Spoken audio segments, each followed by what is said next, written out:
Olá, hoje eu vou falar de Ezequiel 18 e fala sobre a responsabilidade. Ela é pessoal e começa assim: Veio a mim a palavra do Senhor dizendo: Que tendes vós que acerca da terra de Israel proferis este provérbio?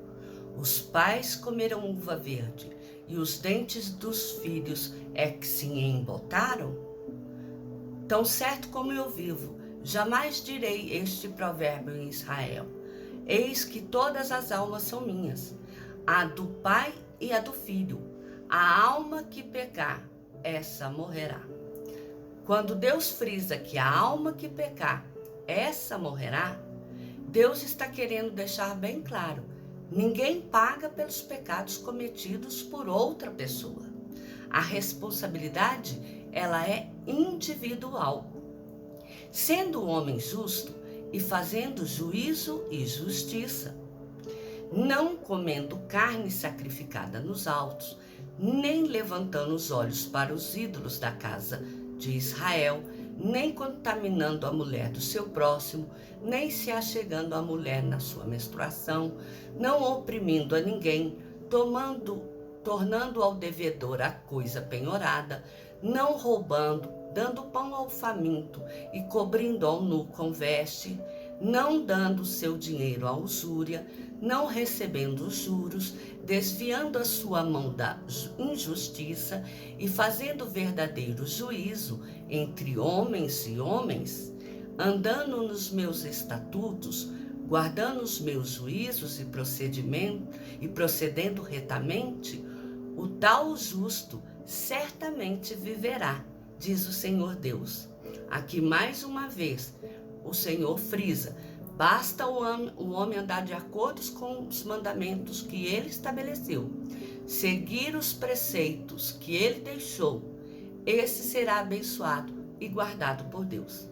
Se ele gerar um filho ladrão, derramador de sangue, que não cumprir todos os deveres que Deus estabeleceu, antes comer carne sacrificada a ídolos, contaminar a mulher do seu próximo, oprimir ao pobre e necessitado, praticar roubo, não tornar o penhor, adorar a ídolos, cometer abominações, emprestar com usúria, receber juros, porventura viverá? Não viverá. Todas essas abominações ele fez e será morto, no seu sangue será sobre ele. Quer dizer, ele não cumpriu o que Deus deu. Pelo contrário, tudo aquilo que Deus fez, ele não cumpriu nada, ele apenas ele agiu de forma contrária ao estabelecido do Senhor. Então, ele não tem como prosperar, ele não tem como viver sem que o sangue do que ele cometeu seja requerido de suas mãos. Agora, se ele gerar um filho que veja todos os pecados que seu pai fez e vendo-os não cometer coisa semelhante, mas fizer os meus juízos e andar nos meus estatutos, o tal não morrerá pela iniquidade do seu pai, certamente viverá. Quanto a seu pai, porque praticou extorsão, roubou bens do próximo e fez o que não era bom no meio do seu povo, eis que ele morrerá por causa de sua iniquidade. Mais uma vez, Deus afirma aqui que o filho, ele pode ter o pai, a pior pessoa que foi, mas se o filho, ele se portou de forma boa, se ele observou os mandamentos do Senhor, se ele cumpriu tudo aquilo que o Senhor estabeleceu, então não tem o que ele pagar. Ele agiu de acordo com os princípios e os mandamentos do Senhor. E ele vai receber sobre si aquilo que lhe é digno, que é o perdão. Ele vai ser salvo. Mas dizeis: por que não leva o filho à iniquidade do pai? Porque o filho fez o que era reto e justo, guardou todos os meus estatutos e praticou, por isso viverá. A alma que pecar, essa morrerá. O filho não leva a iniquidade do pai, nem o pai a iniquidade do filho. A justiça do justo ficará sobre ele. Da mesma forma, a perversidade do perverso cairá sobre ele.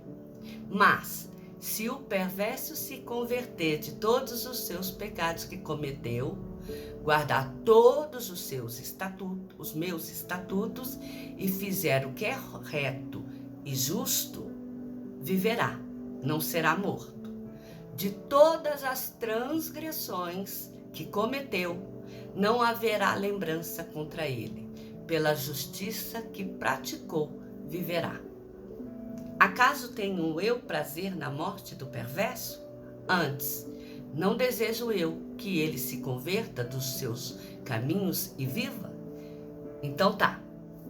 Se a pessoa ela é boa e ela porta, obedecendo os mandamentos do Senhor, cumprindo seus estatutos, não comendo carne sacrificada a ídolos, não adorando outros deuses que não seja o Senhor, agindo de bondade com o próximo, esse será salvo.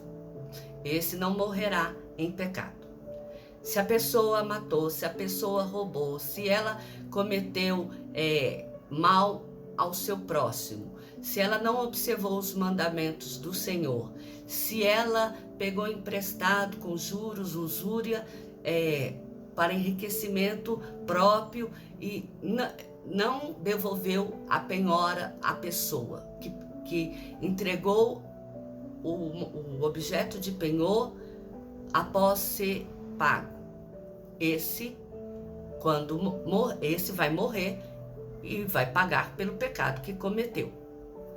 Porém, se essa mesma pessoa que cometeu todo esse mal, ela se arrepender do mal que fez e ela mudar os seus caminhos, ela der meia volta e passar a agir conforme o Senhor estabeleceu, a ser bom para o seu próximo, agir segundo os estatutos do Senhor e cumprir os mandamentos, ele terá todos os seus pecados perdoados e dele o Senhor não se lembrará mais. O que vai ficar valendo é a bondade que ele fez e é o arrependimento que ele teve. Agora, se a pessoa que ela andou com justiça, ela ouviu o que o Senhor estabeleceu nos seus estatutos e mandamentos, ela emprestou, ela devolveu o bem penhorado àquele que o levou como penhor, mas no final ele cometer algum pecado, ele adorar falsos deuses, ele comer coisa sacrificada a ídolos e ele cometer qualquer outro tipo de iniquidade, quando este morrer, os pecados dele ele pagará. Esse não será salvo. Por quê? Porque embora ele tenha andado bem, ele tenha começado a vida de acordo com os princípios e o estabelecido pelo Senhor, no fim ele se desviou dos caminhos do Senhor e abandonou para o lado, abandonou tudo aquilo que o Senhor havia exigido no início. Então, o Senhor, o que ele faz? Ele trata com justiça, porque o Senhor é reto e justo. Então ele conserva a vida daquele que anda com justiça até o final e daquele que andou mal, mas depois se arrependeu e passou a viver com justiça. Esse Deus perdoará de seus pecados e ele será salvo.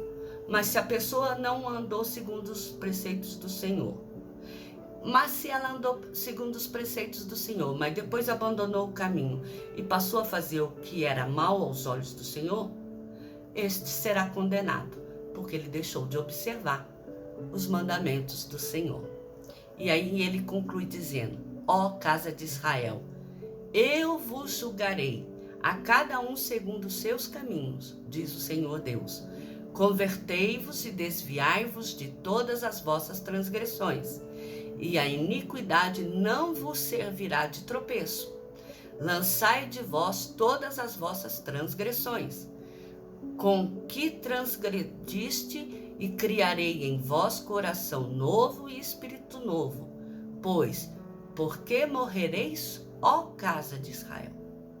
Porque não tenho prazer na morte de ninguém, diz o Senhor Deus. Portanto, convertei-vos e viverei.